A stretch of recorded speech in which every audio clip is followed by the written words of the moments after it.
પરમાત્મા તીર્થંકર બની ગયા હતા. એટલે ગુરુદેવને મેં બહુ હેરાન કર્યા છે. અને એ કે કોઈની ગતિને રોકવી હિંસા છે. તો આજનો 6th એપિસોડ ઓફ ગુરુ સિદ્ધિ પોડકાસ્ટ છે અને ગુરુદેવના હાજરીમાં આજે અમારા સાથે જોડાણા છે સુબોધિકાબાઈ મહાસતીજી. એન્ડ આમના relation with my family prior to દીક્ષા રહેલા છે. આમના પગલાં પણ અમારા સાથે હતા. પપ્પાને આમને રાખડી પણ મોકલાવી હતી એન્ડ પપ્પા માટે ઓલમોસ્ટ સિસ્ટર જ હતા મહાસતીજી. એન્ડ બીજી વસ્તુ એ છે કે અમે જે ગુરુદેવનો જે મ્યુઝિક વિડીયો નાખ્યો છે, તો ગુરુદેવ જ્યારે અમારે ત્યાં પગલાં કર્યા હતા મુંબઈમાં અમારા પ્રીવિયસ હોમમાં, તો ત્યારે મહાસતીજી હતા, but that was prior to દીક્ષા, almost like close to initiation of દીક્ષા. તો આજનો એપિસોડ એટલે જ બહુ સ્પેશિયલ છે. તો સુબોધિકાબાઈ મહાસતીજી, તમારા તો અન્ય અનુભવ થયા હશે, તો એ જ એક દ્રષ્ટિ આપો અમને એ અનુભવોને અને અન્ય ગુરુ સિદ્ધિઓની. મારી વાત કરતાં પહેલાં હું ગુરુદેવને પ્રાર્થના કરી લઈશ, કારણ કે ગુરુદેવનો મારા ઉપર જે ઉપકાર છે, અને મારે ગુરુદેવની બાહ્ય સિદ્ધિઓની વાત નથી કરવી, એનો એક આંતરિક મારો અનુભવ એમને શેર કરવો તમારી સાથે, કે એની અંતરદશા શું હતી એ મારે એક બતાવવું છે. તો પહેલાં હું ગુરુદેવને પ્રાર્થના કરીશ. ગુરુદેવ તારું સ્મરણ કરતા મન મુજ નિર્મળ બને, ગુરુદેવ તારી સ્તુતિ કરતા હૃદય મારું પુલકિત બને. ઉપકાર તારો શું કહું, તારી ભક્તિ એ મુજ મુક્તિ મળે, તારી ભક્તિ એ મુજ મુક્તિ મળે. પરમ ગુરુદેવનો ઉપકાર શું કહીએ. એમના દિલમાં નિષ્કારણ કરુણાનો ધોધ વહેતો હતો. જ્યાં સ્વાર્થ નથી ત્યાં નિષ્કારણ કરુણા થાય છે. જેમ પરમાત્મા ભગવાન મહાવીર સ્વામી ચંડ કૌશિકને બુઝવવા ગયા, જંગલમાં ગયા, 15 દિવસ ત્યાં ને ત્યાં ધ્યાનસ્થ થયા. શું જરૂર હતી? કારણ કે નિષ્કારણ કરુણા એ ભવ્ય જીવનો ઉદ્ધાર થાય. પોતે તો સાધનાના માર્ગ ઉપર, પોતે તો સંયમના માર્ગ ઉપર આવી ગયા હતા. સંયમની સિદ્ધિઓ પણ એમને વરી ચૂકી હતી અને શિખર ઉપર હતા. હવે કદાચ મારા જેવી એક આત્માને ન તારે તો એનું કંઈ અકલ્યાણ નહોતું થવાનું. પણ નિષ્કારણ કરુણાનો ધોધ મહાપુરુષોમાં, સંતોમાં હંમેશા વહેતો જ હોય છે. એ જ્યારે ટોચ ઉપર પહોંચ્યા હોય ત્યારે નીચે તળેટીમાં રહેલા કેટલા બધા લોકોને જોવે છે કે ખાલી નિરર્થક દોડાદોડી આમથી આમ ને આમથી આમ જાય છે. એવા જીવોનું કલ્યાણ કેમ થાય એ માટે એ પોતે નીચે આવે છે. જેમ માતાને એક બાળકને લેવું હોય તો બાળક નથી ઊંચું થતું, મા એને નમીને બાળકને ઉપર તેડે છે. એમ ગુરુ ભગવંતો પણ હંમેશા નીચા નમે છે ભવ્ય જીવોનો, શિષ્યોનો ઉદ્ધાર કરવા માટે. અને આવું જ કંઈક મારા જીવનમાં બન્યું છે. મેં ગુરુદેવને ખૂબ હેરાની કર્યા છે. કારણ કે વાત કરું ગુરુદેવનો, હું લગભગ 16-17 વર્ષની ઉંમરમાં આવી ત્યારે મને ગુરુદેવનો પરિચય થયો છે. નામ સાંભળ્યું હતું ગુરુદેવનું. અને અમારે કાંદીવલી રહેતા હતા. કાંદીવલીમાં સાહેબજી એટલે કે લીલમબાઈ મહાસતીજીનું ચાતુર્માસ હતો. અને એ ચાતુર્માસમાં નાનકડી એવી ભદ્રા સ્કૂલેથી સીધી ઉપાશ્રયે આવે. કારણ કે સાંજની જે પડી લેહનની ક્રિયા થતી હોય ને એ જોવા માટે. એમાં મચ્છરદાની બાંધે ને એ થોડું ઘોડિયા જેવું લાગે. એટલે એ જોવા માટે 11 થી 5ની સ્કૂલ કરીને ઘરે ન જાય ને સીધી ઉપાશ્રયે આવે. અને સાહેબજી લીલમબાઈ મહાસતીને કે આ તમારું ઘોડિયું, આ તમારું ઘોડિયું, એવી મસ્તી પણ કરે. અને એ સમયે લીલમબાઈ મહાસતીજીનો વિહાર થયો દેશ તરફ. અને ત્યારે મને વર્ષી તપનો પ્રારંભ કર્યો મેં. અને એ વર્ષે તપના પારણાના સમયે તપ સમ્રાટ ગુરુદેવ બોમ્બે પધાર્યા ઓકે અને એમનું સાંતાક્રુઝમાં ચાતુર્માસ હતો. તો સ્વાભાવિક છે કે વિનંતી તો કરી, કારણ કે મારે વર્ષે તપ હતો અને ત્યારે મારા પિતાજીને પણ 6ઠનો વર્ષે તપ હતો, પણ ગુરુદેવને પારણા સાંતાક્રુઝમાં નક્કી થઈ ગયા હતા. અને એ સમયે ગુરુદેવના આજ્ઞાથી ઉષાબાઈ માસતી આદિ ઠાણા કાંદીવલની પારણા માટે અમારા આવ્યા. પારણા કરાવ્યા, અભિગ્રહ પૂરો થયો સાહેબજીનો, એ બધું થયું અને હું ગઈ સાંતાક્રુઝ ગુરુદેવના દર્શન કરવા. કારણ કે સ્વાભાવિક છે કે માસતી બધા તરફથી મને ગુરુદેવનો સારો એવો પરિચય મળી ગયો હતો અને ગુરુ તરીકે મારા હૃદયમાં પણ એમનું સ્થાન આવી ગયું હતું. ત્યાં હું ગઈ અને સાંતાક્રુઝમાં બપોરે 4 વાગ્યા કે 4:30ના સમયે ગુરુદેવ ત્યાં એક રૂમ છે ત્યાં મને લઈ ગયા અને ગુરુદેવે કીધું કે તારે દાસી બનવું છે કે રાણી બનવું છે. જેમ કૃષ્ણ મહારાજા પોતાની બધી રાજકુંવરીઓને પૂછતા દાસી બનવું છે કે રાણી બનવું છે, જો એમ કે રાણી બનવું છે, કારણ કે બધાને ભાવના તો એવી જોઈ ને, તો કહેતા કે તું જ્યાં જઈશ ત્યાં તારે દાસી બનવાનું છે. બીજાને આધીન થઈને લગ્ન કરે તો દાસી જ બનવાનું છે. જો તારે રાણી બનવું હોય તો સંયમ માર્ગ પર આવવું. અને સંયમ માર્ગ પર બધા પોતાની રાજકુમારીઓને મોકલી. એમ ગુરુદેવ પણ હંમેશા પૂછતા અને મને સમજાવ્યું કે સંયમ શું છે, સંયમ શા માટે લેવો જોઈએ.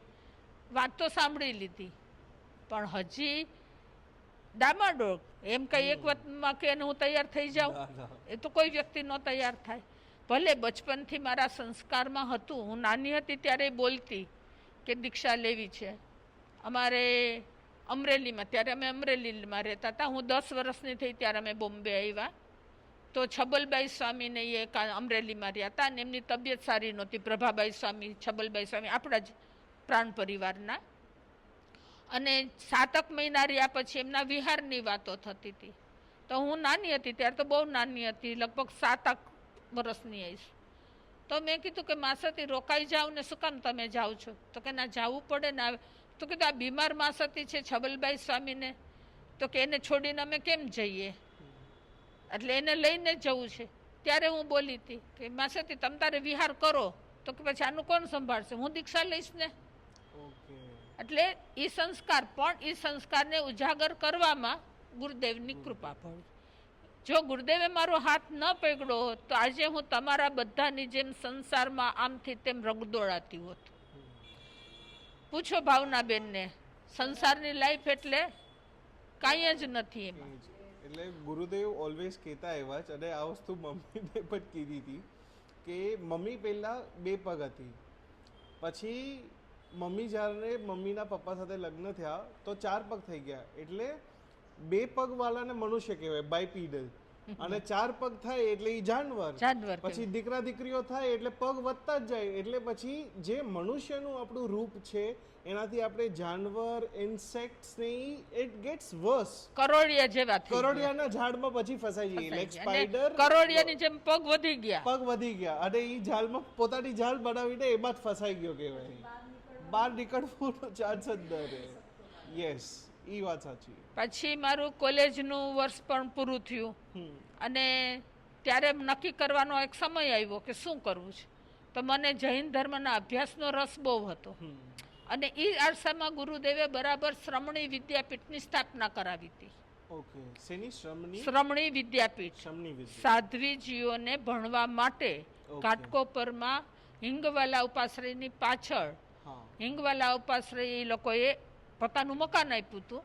અને ગુરુદેવ ત્યારે બરોબર બોમ્બે આવ્યા હતા, માસતી પણ બોમ્બે આવ્યા હતા, અને ખેતાણી દુર્લભજીભાઈ ખેતાણી, જેનું આપણે વડિયામાં મકાન લીધું હતું તે. તો એ દુર્લભજીભાઈ ખેતાણીએ ગુરુદેવને વિનંતી કરી હતી કે આ બધા માસતીઓ આટલા તમારા, અને વિશાળ ગ્રુપ થઈ ગયું હતું ગુરુદેવના પરિવારનું પણ, તો કે બધાને તમે ભણાવો, શાસ્ત્રનો અભ્યાસ કરાવો તો કામનું છે, નહીંતર શું કામનું, અભ્યાસ વિના તો કાંઈ ન ચાલે. ત્યારે ગુરુદેવે શ્રમણી વિદ્યાપીઠની સ્થાપના કરાવી, પોતે પણ ત્યાં રહ્યા અને 40 માસતીઓને ત્યાં આપ્યા. આપણા 40 માસતી ઉષાબાઈ સ્વામી, હસુબાઈ સ્વામી, બધા ત્યાં, વીરમતીબાઈ સ્વામી, બધા ત્યાં અભ્યાસ કરતા હતા. અને વૈરાગી 30 જેટલા વૈરાગી બહેનો એને પણ ત્યાં ભણવા રાખ્યા. એટલે એક હા ઓકે, પ્રાયર ટુ દીક્ષા એટલે વૈરાગી. ઓકે ઓકે, એટલે પ્રાયર ટુ ઇનિશિએટિંગ દીક્ષા ઈ મિનિમમ નોલેજ હોવું જરૂરી, તો ઈ વસ્તુ ત્યાં થતું હતું. ઓકે, એટલે પછી ગુરુદેવ ત્યાં બિરાજમાન હતા અને મારી કોલેજ પૂરી થઈ હતી. હજી આગળ સમાજ સેવામાં ને એમ કરવો તો કોર્સ, પણ મીનવાઇલ ગુરુદેવની પ્રેરણાથી શ્રમણી વિદ્યાપીઠમાં હું ભણવા માટે આવી ગઈ. ઓકે, અને ગુરુદેવ વારંવાર મને સમજાવે. પછી ગુરુદેવનું આકોલા ચોમાસું હતું, ઓકે. ત્યારે અમે શ્રમણી વિદ્યાપીઠમાંથી બધા સાધ્વીજીઓ આકોલા ગયા હતા. અને ભાગ્યયોગે મારા બેન હર્ષિદાબેન, હર્ષાબેન મોદી, એ આકોલામાં રહેતા હતા. એટલે એના ઘરે હું રહી હતી. અને ગુરુદેવને વિનંતી કરી કે એમના ઘરે તમે પગલાં કરો.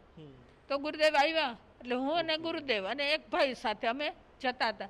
ત્યારે ફરી મને ગુરુદેવે પ્રેરણા આપી અને સમજાવ્યું કે આ સંયમ લેવા જેવો છે. આ સંસાર માટીના જે કીડા માટીના ઘર બનાવે ને, એ કે રોડ ઉપર ઘર બનાવ્યું હોય, કેટલી વારનું ઘર હોય એનું. હજી મને યાદ છે ગુરુદેવના એ શબ્દ કે કીડા હોય ઓલા માટીના ઘર બનાવે અને ગોળીંદા લાવે, સુકાઈ જાય ને એનું ઘર બને. એવું એને રોડ ઉપર ઘર બનાવ્યા હોય તો કેટલી વાર કોઈ પણ વાહન આવે એનું તૂટી જવાનું છે. એવી રીતે તું આ સંસારના ઘર નહીં બનાવતી, કારણ કે એ સંસારના ઘર પરમેનન્ટ રહેવાના જ નથી. અને એ જીવ પણ એ ઘરની અંદર મરી જ જાય છે. તો તારો આત્મા આમાં ગુંગળાઈ જશે, મરી જશે. સાંભળી લીધું. હજી વિદ્યાપીઠનો કોર્સ પૂરો કરવાનો છે, હજી ભણવાનું છે. એટલે શાસ્ત્ર અભ્યાસ પૂરો થઈ ગયો 5 વર્ષનો. અને જ્યારે જ્યારે ગુરુદેવ પાસે જાઉં ત્યારે ગુરુદેવ મને કંઈક ને કંઈક આ પ્રકારની પ્રેરણા આપતા જ રહે. વિદ્યાપીઠનો અભ્યાસ પૂરો થયો પછી 5 વર્ષનો, એટલે કોલેજની રૂએ જ પ્રોફેસર પંડિતજીઓ રાખેલા હતા.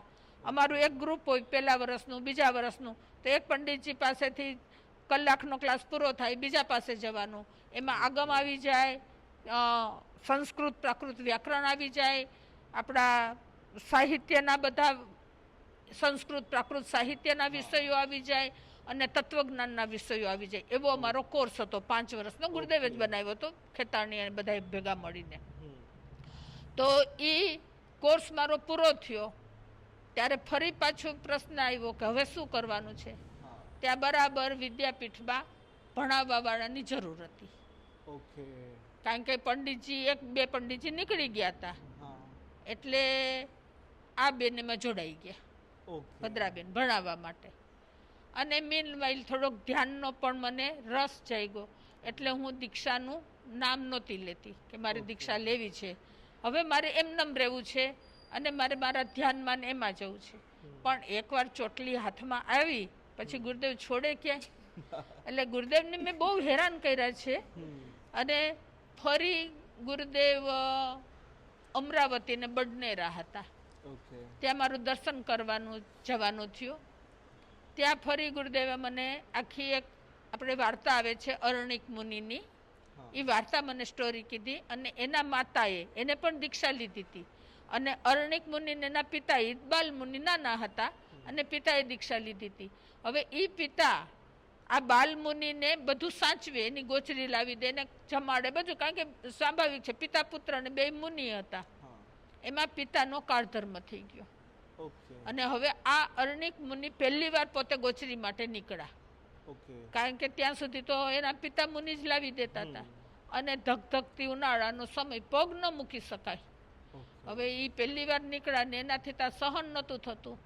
અને ત્યાં ઉપરથી કોઈક બેને એને બોલાવ્યા અને એને એ મુનિ વેશમાંથી ઉતારીને એની સાથે રહેવામાં, ને એમાં યુવાન આવી ગઈ હતી, વય પણ યુવાન આવી ગઈ હતી. એટલે એને વેશ છોડી અને ત્યાં રહી ગયા. હવે એની માતાએ પણ દીક્ષા લીધી હતી, એનું નામ ભદ્રા હતું. અને ભદ્રા માતા રોડ ઉપર આખે ફરે કે મારો પુત્ર સંસારમાં ગયો, આવું શ્રેષ્ઠ મળ્યું છે ને ત્યાં વયો ગયો. એટલે એના મગજ ઉપર અસર એવી કે રોડ ઉપર અરણિક અરણિક કરતી બોલાવે કે ક્યાં છે, ક્યાં ગયો છે મારો પુત્ર. અને એ અરણિક મુનિએ અવાજ સાંભળ્યો, આવ્યા અને માતાને દશા જોઈ કે મારી માતાની સાધ્વીજીની આ દશા થઈ ગઈ છે મારા ખાતર, અને એનો કર્મનો ભાર પાછો ઓછો થયો. એટલે એ પાછા સંયમમાં આવ્યા અને એને તો ધગધગતી શિલા ઉપર, કારણ કે ગરમીના પરિસહને ન સહન કરવાથી એ પાછા ગયા હતા. એ જ ધગધગતી શિલા ઉપર એને સંથારો કર્યો અને આયુષ્ય પૂરું કર્યું. આ સ્ટોરી કરીને પછી મને ગુરુદેવે કીધું કે હું ભદ્રા માતા બનીને તને પુકાર કરું છું કે તું આવ, તું આવ, તું આવ. પણ મોહના પડળો તો બહુ નહોતા, પણ છતાંય મારો અંતરાયનો એવો ઉદય કે એ વખતે એ પોકાર પણ મેં ન સ્વીકારી લીધો. અને ફરી પાછી માસતીઓના બધાની સાથે રહેવું, વિહારમાં જવું, આ બધું મારું ચાલુ જ હતું. મને કોઈ સંસારના રાગમાં હું ફસાઈ ગઈ હતી એવું નહોતું. પછી ત્યાર પછી ગુરુદેવે મને ફરી, અમે વાવડી હું આવી હતી દર્શન કરવા. ત્યારે ગુરુદેવે કીધું કે તારે કેટલી વાર છે, તું ક્યાં સુધી આમ ભટકતી રહીશ. એને ખબર હતી કે મને ધ્યાનનો રસ છે. પોતે પણ મારું ધ્યાન વડિયા, હું ચોમાસામાં હતી ત્યારે પોતે જોયું હતું. અને હા, એ પહેલાં મને વડિયા ચોમાસામાં મને બોલાવી. અને વાવડીમાં, હા વાવડી હું દર્શન કરવા આવી ત્યારે વાવડીમાં ગુરુદેવે મને ફરી કીધું. ત્યારે મારા મુખમાંથી નીકળ્યું કે ગુરુદેવ તમારા મોઢે મારો છેલ્લો પાઠ, એટલી હું બંધાણી. તમારા મોઢે મને છેલ્લી દીક્ષાનો પાઠ હું તમારા મોઢે ભણીશ. એટલે મારી દીક્ષા તમે છેલ્લે. ઠીક, ગુરુદેવે મનમાં રાખી લીધું કે આટલી તો બંધાણી જે આવતી જ નહોતી, એમાંથી આટલી તો આવી બંધાણી કે છેલ્લે મારે આપવાની છે. અને ત્યાર પછી 91નું ચાતુર્માસ ગુરુદેવનું અહીંયા વડિયામાં હતું. ત્યારે હું માસતી પાસે મલાડ હતી, વીરમા સ્વામી ને મોટા સ્વામી ને બધા પાસે. તો ત્યાં મને ગુરુદેવે કેવડાવ્યું કે એને ભદ્રાને કહો કે અહીંયા ભણાવવા આવે. અને હું શ્રમણી વિદ્યાપીઠમાં ભણાવતી હતી એટલે એ લોકોને ખ્યાલ હતો. અને બીજા હેમાંશી અને વૈરાગી બહેનો છે એને તારે ભણાવવાનું છે.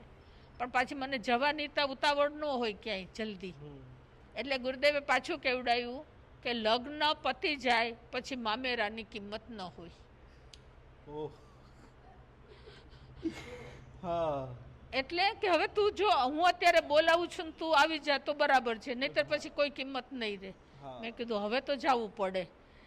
પછી હું ત્યાં રહી 4 મહિના. ત્યારે તારા પપ્પા ને એ બધા પણ હતા, મહેન્દ્રભાઈ ને પ્રતાપભાઈ ને બધા. પછી તો મજા ને મસ્તી ને ભણાવવાનું ને બધું ચાલતું, એને ગુરુદેવ સાથે ચાલતું હોય.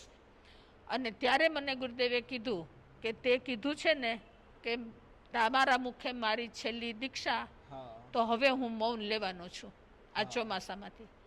તારે તૈયાર થવું હોય તો થઈ જા.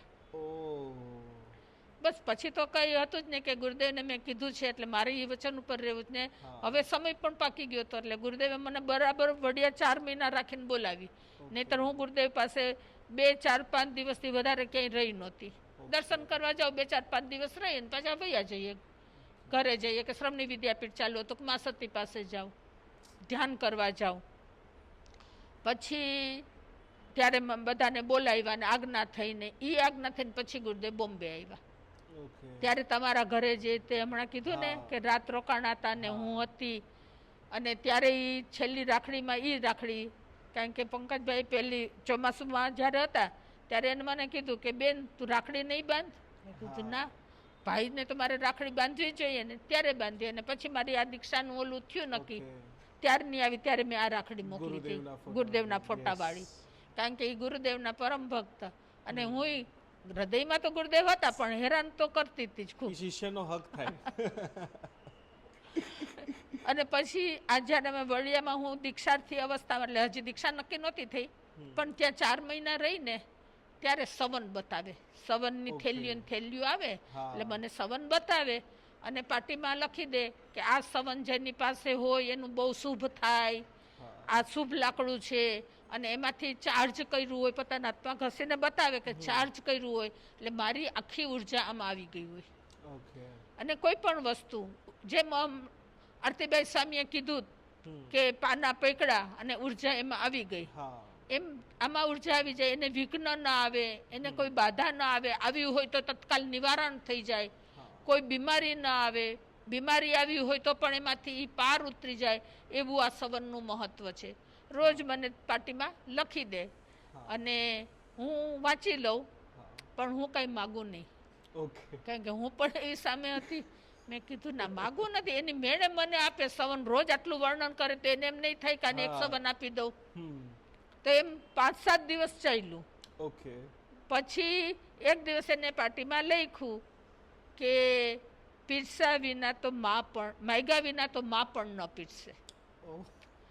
પછી મને થયું કે આટલા મોટા સંત, આટલા મોટા મારા ગુરુ, અને એને એમ કેવું પડે એ હવે સામેથી નથી આપવા માંગતા, તો મારે હવે માગતા શરમાવવું ન જોઈએ. કે માગવામાં શરમાવાનું તો હતું જ નહીં, જે જોતું એ ગુરુદેવ પાસે માગતા જોઈએ. એટલે અને પછી એને મને સવન આપ્યું. ઓકે.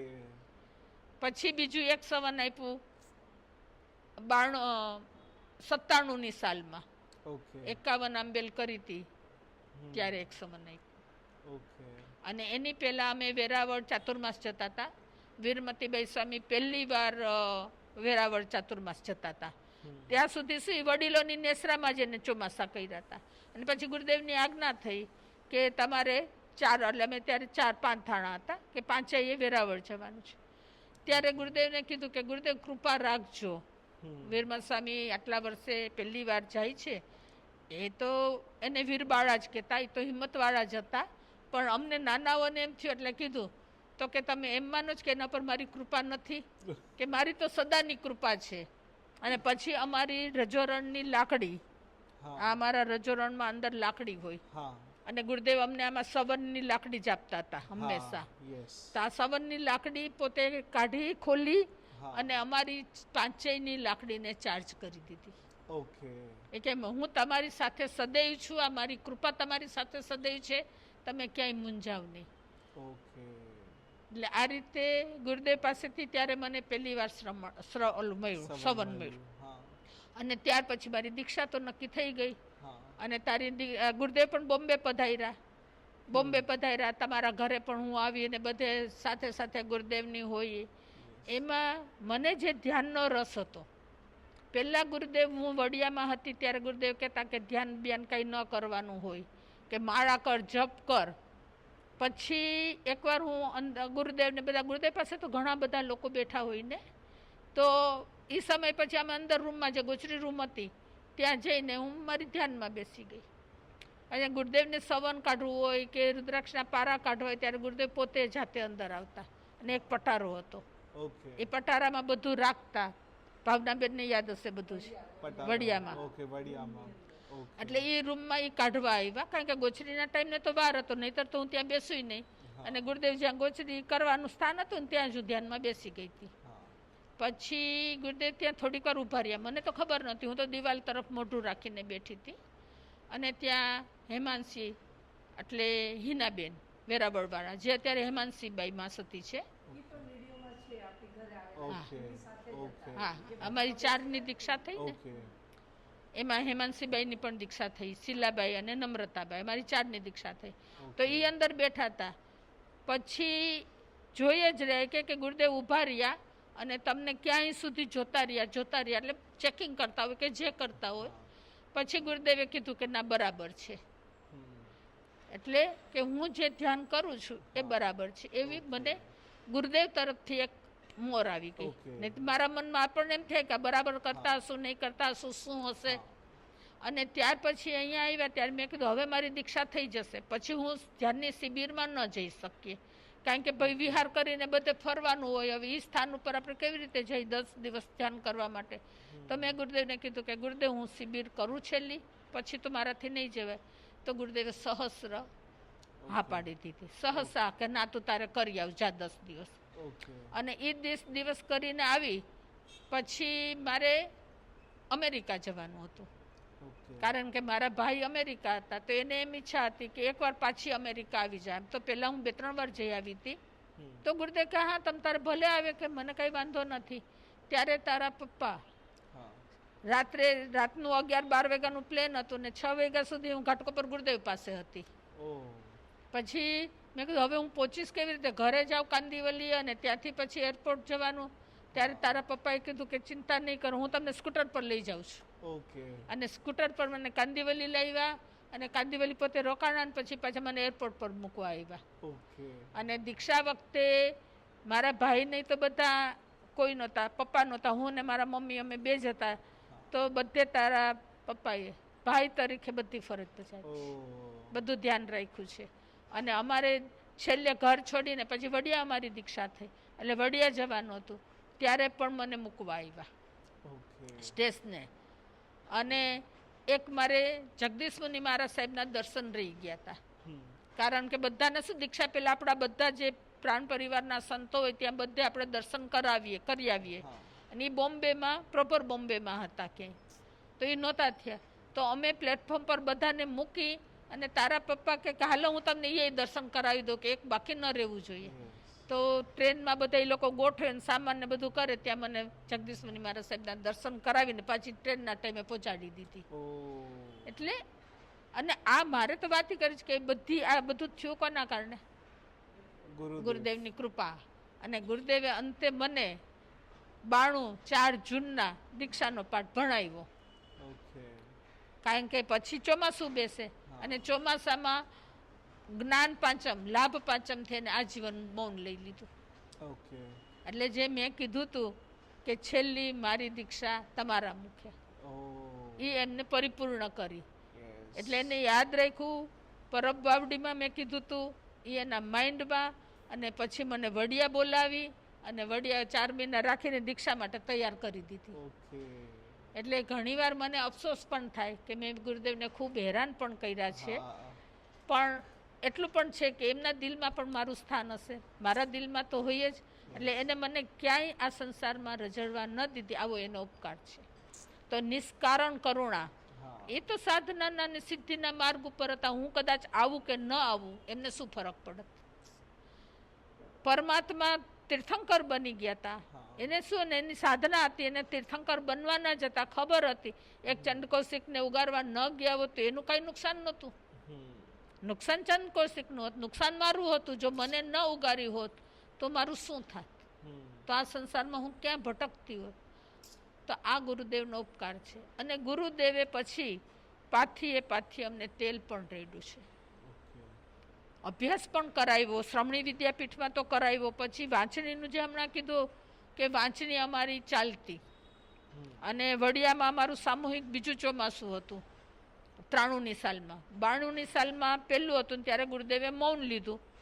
ત્યારે એક મારી ચરિતાનુવલ્લી બુક, 24 તીર્થંકરના જીવન ચરિત્રની બુક, એ બહાર પાડી છે આપણે ચક્રવર્તી અને 24/24 ભગવાનના પૂર્વ ભવ સહિત.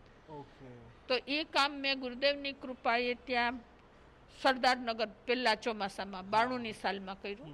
મારી નોટ લખેલી હતી, ટ્રુક નોટ, 63 શ્લાઘનીય પુરુષ ચરિત્ર 4 ભાગમાં છે. એમાંથી મેં શોર્ટ કરીને એ લખ્યું હતું.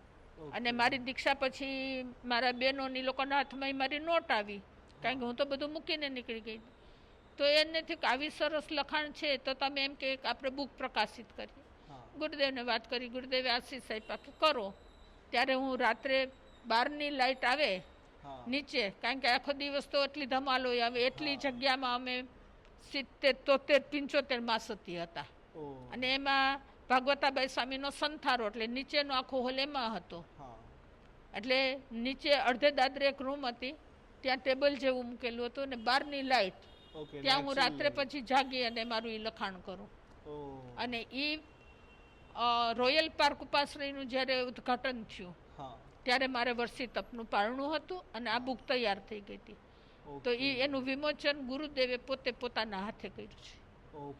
કારણ કે વિમોચન કરાવવા તો ગુરુદેવને આપી અને ગુરુદેવે એ બધાને બતાવીને એનું ઓપનિંગ કર્યું. તો આ બધું ગુરુ કૃપા વિના ન બની શકે. અને આ ગુરુ કૃપામાં અમે જ્યારે વાંચણી લેતા 93ની સાલમાં વાવડીમાં, તો બધા ગુરુદેવનો નિયમ હતો સવારે 6, 6:30 કંઈક 7:30 વાગે વાંચણી હતી. બધાએ ટાઈમસર આવી જ જવાનું, બધામાં સત્ય, અને ગેરહાજર નહીં રહેવાનું, બધાએ આવવાનું જ વાંચણીમાં. 7:30 વાગ્યાનો ટાઈમ હોય, 7:05 ન થાય ત્યાં દરવાજા બંધ. અને જે ન આવ્યા હોય માસતી એને પોરસી કરવાની. એમને પોરસી ફોરસી. નહીં વાપરવાનું ત્યારે સવારે, ઓકે વાંચણી પૂરા થયા પછી વાપરવાનું એ નહીં વાપરવાનું. ઓકે તો અમે લગભગ 80-85 માસતી હોઈએ એને ખ્યાલ હોય કે આજે કોણ નથી આવ્યું. ઓકે અને એ જેવા દર્શન કરવા પછી આવે હા એટલે કાલો પોરસી પચકાણ કરવાના જ ને કે હા આજે તમારી હાજરી નહોતી. એટલી એની દ્રષ્ટિ ઓકે કે આટલામાંથી કોણ નથી આવ્યું, એક કે બે વ્યક્તિ ન આવ્યું હોય તેની Okay. નોંધમાં હોય એકદમ. ઓકે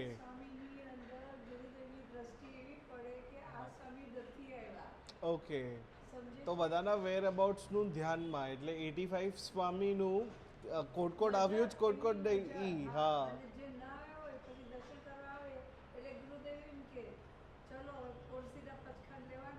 કારણ કે Okay. નથી આવ્યા એટલે એમ ન કે તમે નહોતા આવ્યા. ઓકે પોરસી ઓકે પનિશમેન્ટ. ઓકે અને સાંભળતા એટલું બધું બરાબર હોય, બરાબર અમારા વચ્ચે ચર્ચાઓ થતી હોય તો એનો જવાબ પોતે લખી રાખ્યો હોય, ઓકે પાટી જ મૂકી દે ઊંધી, અને પછી અમને ચર્ચા કરવા દે. પછી નિષ્કર્ષ તો નીકળે નહીં કંઈ, કારણ કે જેટલું તો ઓલું જ્ઞાન ન હોય પાટી બતાવે. હા તો જે સાચો જવાબ હોય ને અમારી ચર્ચાનો એ એને લખી રાખ્યો હોય. ઓકે અને એકવાર તો એવું બન્યું કે આપણે કીડી નીકળતી હોય ને, કીડી હા. હા હા તો અમે બેઠા હતા ને કીડીઓ આમ આવતી હતી. હા તો સ્વાભાવિક આપણે યુઝ્યુઅલી શું કરીએ, કીડીને રજોરણથી આગી મૂકી દઈએ. હા હવે ગુરુદેવનું ધ્યાન ગયું હમ. કે આમાં સત્ય આગી કરી છે. એ કે કોઈની ગતિને રોકવી હિંસા છે. ઓકે તમારો એના પર શું અધિકાર છે કે એની ગતિને તમે રોકો છો? હમ. તમે થોડાક આઘા પાછા થઈ જાઓ, એને જગ્યા આપી દો બરાબર કે છે ઈ નાના જીવને. એટલે આવી નાની નાની વાતથી અમને શિક્ષા પણ આપે. તરત લખી દીધું કે તમારો કયો અધિકાર છે એની ગતિને રોકવાનો? તમે એને એક જગ્યાએથી બીજી જગ્યાએ એમ કેમ મૂકી શકો? ફેર ઇનફ કે એ તો એની હિંસા છે, એની ગતિને તમે બીજી બદલાવી, અને તમારો કોઈ અધિકારનો વિષય જ નથી આ. તો આવી નાની નાની વસ્તુમાં અમને બહુ જ શીખવાડતા પણ ખરા. ઓકે પાછી વડિયાની વાત કરું, હું વડિયા 4 મહિના ભદ્રા રૂપે હતી જ્યારે રહીતી, ત્યારે પણ ગુરુદેવ પાસે તો હજારો લોકો પોતાના દુઃખ લઈને આવે. વડિયાનો એ આખો રૂમ ભર્યો હોય, કોઈને કાંઈ દુઃખ, કોઈને કાંઈ દુઃખ, કોઈને ધંધો નથી ચાલતો, કોઈને આ નથી થતું. ગુરુદેવ બધાનું નિવારણ પણ કરે. એ તો કરુણા, નિષ્કારણ કરુણા હતી. એને કઈ કોઈ પાસેથી જોતું નહોતું કાંઈ, પણ એનું કલ્યાણ કેમ થાય ને એ ધર્મ માર્ગે કેમ આવે, એટલે એને સંસારી દુઃખની અવસ્થાના એ જવાબ આપતા. પણ એ બધાની વચ્ચે વ્યસ્ત હોય ત્યારે લોકોને તો એ જ દેખાય ને કે આ શું સાધના કરતા હશે. એની રાત્રિ સાધના તો બધાને ખબર નહોતી. રાત્રે ગુરુદેવ પ્રતિક્રમણ પતે 8 વાગે ગમે એવા બેઠા હોય ને પોતે સૂઈ જાય ઓઢીને, અને રાત્રે 11-12 વાગે પોતે ઉઠીને બેસી જાય તો સવાર સુધી એની જપ સાધના ચાલુ હોય, નોન સ્ટોપ ચાલુ હોય, કંટાઈ ન ચાલુ હોય. બેઠા જ હોય, પાછા સુતા નહીં, બેઠા એની માળા ચાલુ હોય. પછી એ બેઠા માળા તો કરતા હોય એટલે રાત્રે, પણ લોકોને તો એ ન દેખાય. લોકોને તો ઘણા લોકોને ગુરુદેવ માટે ગુરુદેવને ઓળખી નહોતા શક્યા. મોટા ભાગના લોકો ગુરુદેવને નહોતા ઓળખા. એટલે એ એમ કે જો ને આ એની સિદ્ધિઓ છે એને બતાવે છે, કોઈને ચમત્કાર બતાવે છે, કોઈને આમ કરે છે. પણ અમે ત્યાં બેઠા હોઈએ તો એટલા પ્રવાહની વચ્ચેથી એકાદ વાક્ય અમને આધ્યાત્મિક લખીને દઈ દે કે તમે હવે આના પર વિચાર કરો, ચિંતન કરો. મારે તો આ બધાને આપવું છે, તમારે આ બધામાં અત્યારે નથી પડવાનું, આ બધાનું તમારે નથી સાંભળવાનું. એટલે પણ એ વાક્ય લખાય ક્યારે? જો એનું અંદર અને બાહ્ય મન બધું જો આ જવાબ આપવામાં હોય, બાહ્ય જ હોય, તો આધ્યાત્મિક વાક્ય આવે ક્યાંથી? તમારો કૂવો ખોદો છો, બોરિંગ કરો છો, એમાં પાણી આવે છે કેમ? when you go જ્યારે ડેપ્થ હોય એ વસ્તુમાં, એટલા ડીપ ગયા હોય તો, એટલા ડીપ તો ગયા, પણ અંદર પ્રવાહ વહેતો હોય છે.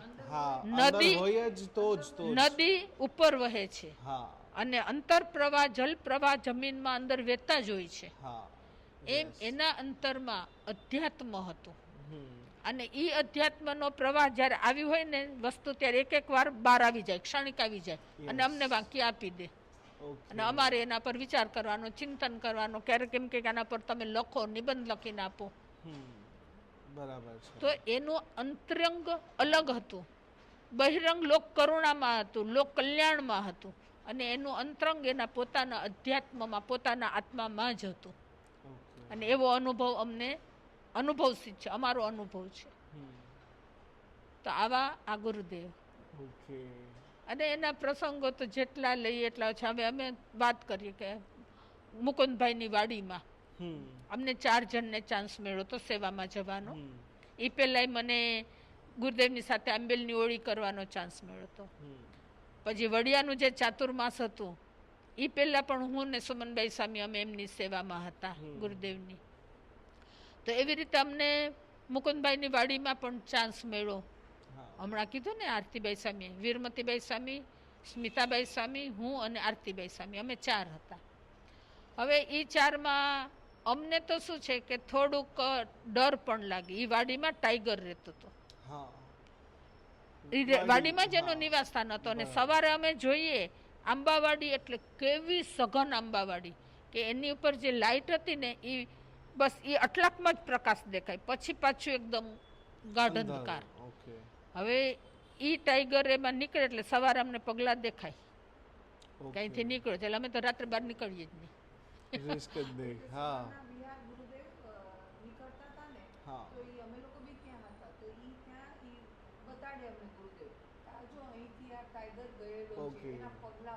તો ટાઈગરના ફૂટસ્ટેપ સવારના જે મડ કે સોઇલ જેવું જે હતું તો એમાં દેખાય.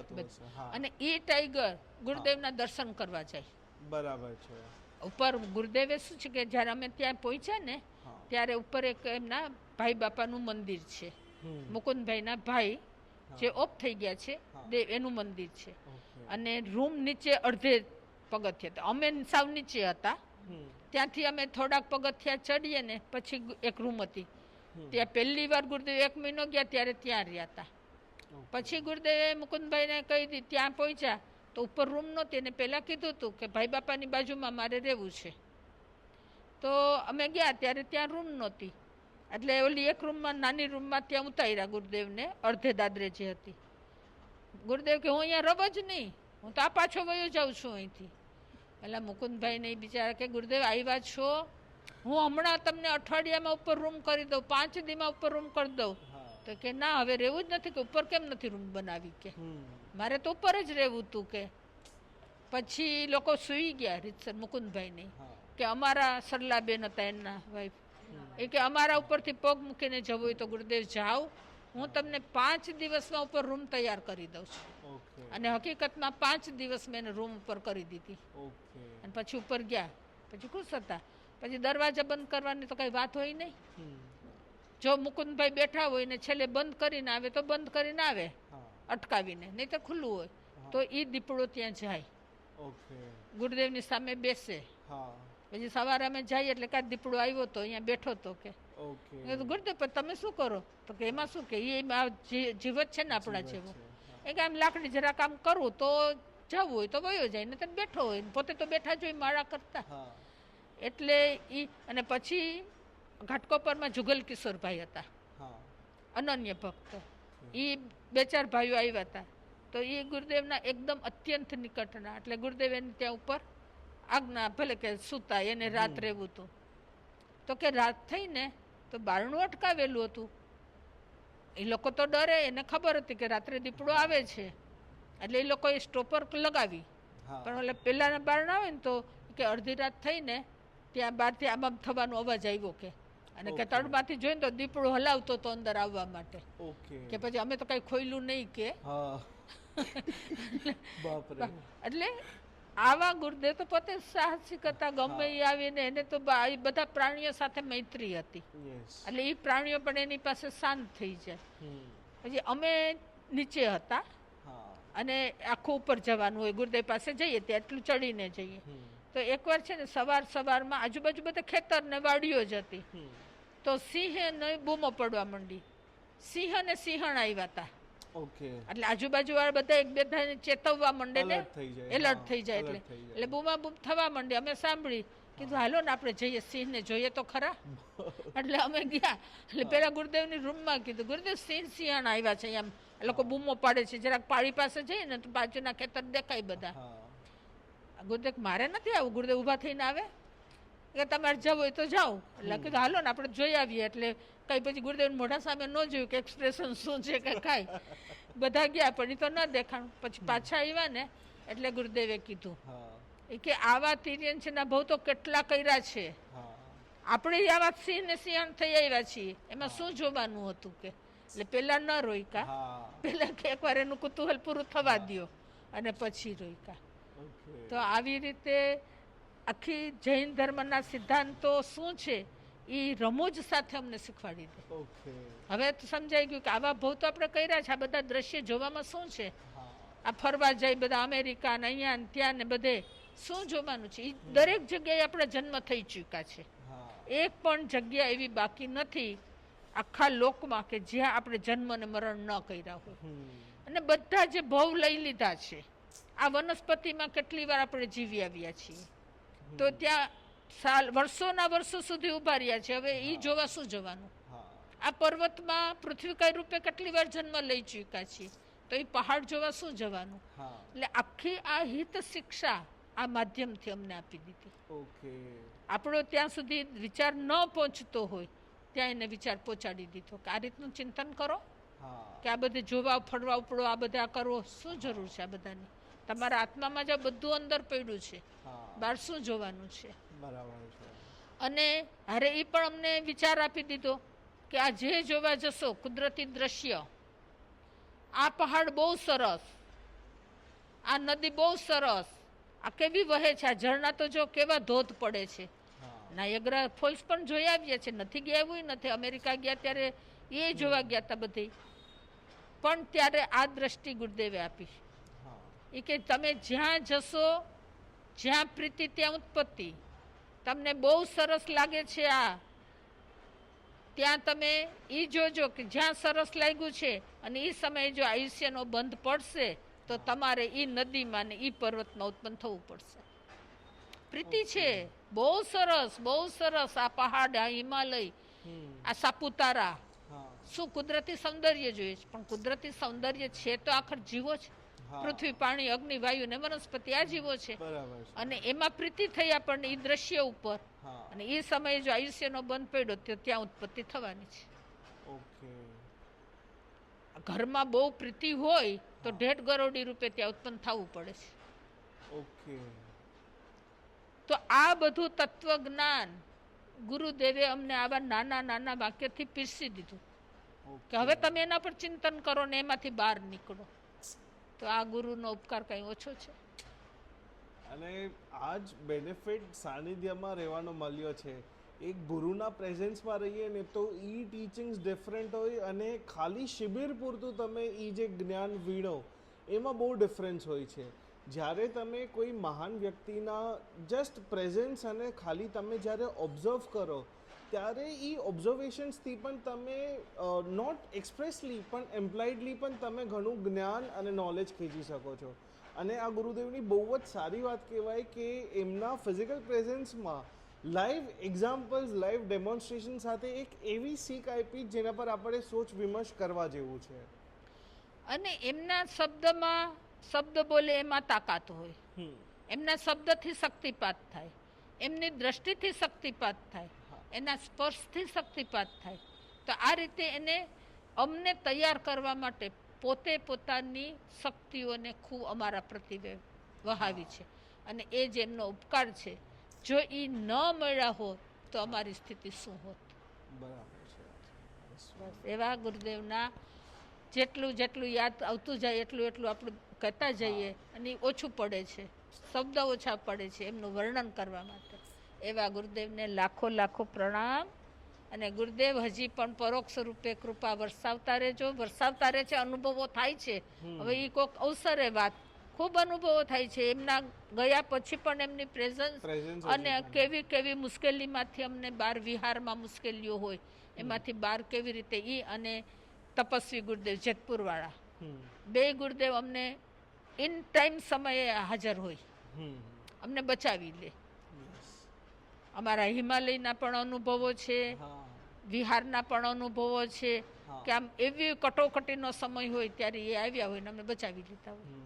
હવે અત્યારે આપણે કરશું તો મોડું થઈ જશે. પછી હવે બીજા કોઈક વાર પાછા ઈ અનુભવો લેશું અમારા હિમાલયના ને. ત્યારે ગુરુદેવે અમારી પર કેવી કેવી મસૂરીમાં બધે કૃપા કરી છે. Okay yes. તો ઓલવેઝ અમે પ્રીવિયસ એપિસોડ્સમાં પણ કહેતા એવા જ કે સૂરીનો ઘાવ સોયથી ગયો.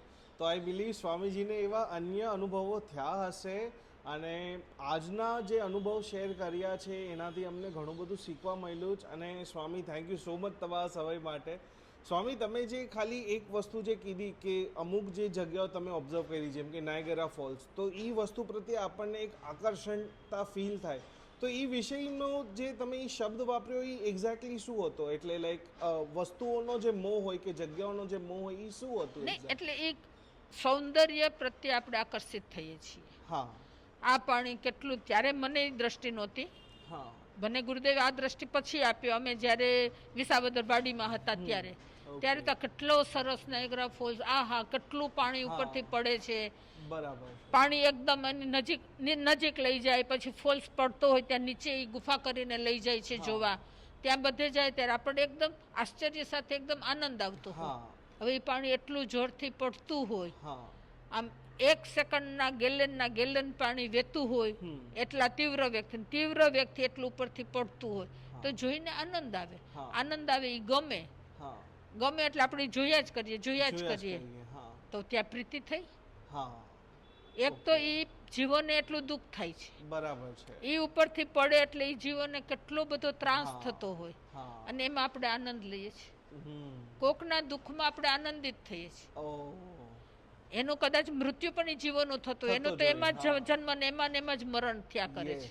એટલે એ જીવ ત્યાં મર્યા પાછા ઉત્પન્ન થયા. એ જ્યારે આટલા પછડાય ત્યારે કેટલો બધો એને ત્રાસ થતો હોય અને એમાં આપણે આનંદ લઈએ. આપણે તો આ રાક્ષસી વૃત્તિ થઈ. ના બરાબર છે કે બીજાના દુઃખમાં આપણે આનંદિત થઈએ છીએ. હા, કેટલું ડીપ ડાઇવ જૈનિઝમ ફિલોસોફીએ કર્યું છે કે આપણે તો આનંદ લઈએ છીએ કે કેવા બબલ્સ, કેવા ફોમી ટેક્સચર ડેવલપ થાય છે નાયગરા ફોલ્સમાં જે ફોર્સથી પાણી પડે છે. આપણની આવાજ જે આપણી ઇન્દ્રિયો છે એ ખુશ થાય. But when we take a philosophical dive કે એના અંદર જીવો મરી રહ્યા છે, એના અંદર જે માઇક્રો ઓર્ગેનિઝમ્સ છે એમને હર્ટ થઈ રહ્યું છે અને એ હર્ટનો આપણે આનંદ લઈએ જ તો વી feel very guilty about it. તો વસ્તુ સેમ જોઈ રહ્યા છે પણ જે વિઝન છે, જે દૃષ્ટિ છે, આંખો બધાને હોય છે પણ દૃષ્ટિ બધાની અલગ હોય છે. તો સ્વામી, આ હું તમને થેન્ક યુ કહું છું કે આ એક નવો નજરિયો આપ્યો તમે વસ્તુ જોવાનો. અમે જે વસ્તુઓથી મેં નથી આપ્યો, ગુરુદેવે આપ્યો છે. હું જ્યારે જોવા ગઈ ત્યારે પણ હું આનંદમાં હતી. બધું ફરવાના મૂડમાં હતી, જોવાના મૂડમાં હતી. પછી મને આ દ્રષ્ટિ આપી છે ગુરુદેવે આપી છે. ગુરુદેવે તમને અને તમા થકી આજે મને મળી છે. તો આજ વસ્તુ હવે વરસાદે પડતો હોય ત્યારે હું આજ વિચાર કરીશ કે વરસાદની સુગંધ, વરસાદનું પડવાની ઠંડક, બટ એના પાછળનું હવે મારો દૃષ્ટિકોણ, હવે આ એક નવો દૃષ્ટિકોણ આપ્યો સ્વામી. એના માટે હું સંસારી તરીકે એક નવો દૃષ્ટિકોણ મને આવ્યો, એના માટે હું ખૂબ આભાર માંગુ છું અને થેન્ક યુ સો મચ. આપણે બંને ગુરુદેવનો આભાર માનીએ. Thank you so much. મને પણ દ્રષ્ટિ આપી છે અને એ દ્રષ્ટિ વારંવાર ચુકાઈ પણ જાય છે. એવું નથી કે કન્ટિન્યુઅસ રહે છે. પણ એકવાર દ્રષ્ટિ આપી દીધી ગુરુદેવે કે ભાઈ તમે આ રીતે વિચારો ને આ બધામાં તમે જન્મ લઈ આવ્યા છો. યસ. આપણે નાયગ્રા ફોલ્સના પાણીમાં હશું ને આપણે પડ્યા હશું ત્યારે આપણને પણ દુઃખ થયું હશે. તો એ આખી દ્રષ્ટિ એક નાનકડા ઓલાથી બતાવી દીધી. પેલા સિંહને જોવા જવાની ના ન પાડી અને જોઈને આવ્યા એટલે આખી આ દ્રષ્ટિ આપી દીધી કે આમાં શું જોવાનું હતું. બરાબર. અને સ્વામી, આ જ વસ્તુથી મને એક વસ્તુ યાદ આવી. મને સેન્ડલવુડ અતિશય વાલું. તો સેન્ડલવુડના વિષયમાં હું જ્યારે આર્ટિકલ્સ વાંચતો હતો તો એ જાણવામાં મળ્યું કે સેન્ડલવુડ એક પેરાસાઇટ છે, પેરાસિટિક ઝાડ કહેવાય છે. તો સેન્ડલવુડ પોતાના પોષણ ન લઈ શકે, જેમ અન્ય ઝાડ જમીનમાંથી પોતાનું પોષણ લે, એમ ચંદનનું ઝાડ બીજા ઝાડ પર રિલાય કરે. એ બીજા ઝાડના જે મૂળ હોય એને અટેચ થઈ જાય ને એના ન્યુટ્રિશન લે. તો હું ઓલવેઝ ચંદનના ઝાડની સુગંધને બહુ મને બહુ ગમતું. બટ જ્યારે મેં આ વસ્તુ સાંભળી કે ભાઈ એ પોતાનું પોષણ નથી કરતો, એ બીજાનું જે હકનું છે ઈ એ પોતે પોતે લઈ લે લઈ લે, છે. તો એના પછી એ દૃષ્ટિકોણ મારો સેન્ડલવુડ પ્રત્યે ઘણો બદલાઈ ગયો. તો એ જ મારે શેર કરવી હતી. આઈ હોપ તમને પણ લાઈક આ વસ્તુ ગમી હોય. And bus thank you so much Gurudev, bus and thank you Gurudev. So much Swami, thank you so ભલે મચ. ભલે. જય જિનેન્દ્ર, જય જય જિનેન્દ્ર, જય ગુરુદેવ. ગુરુદેવ. ગુરુદેવની જય.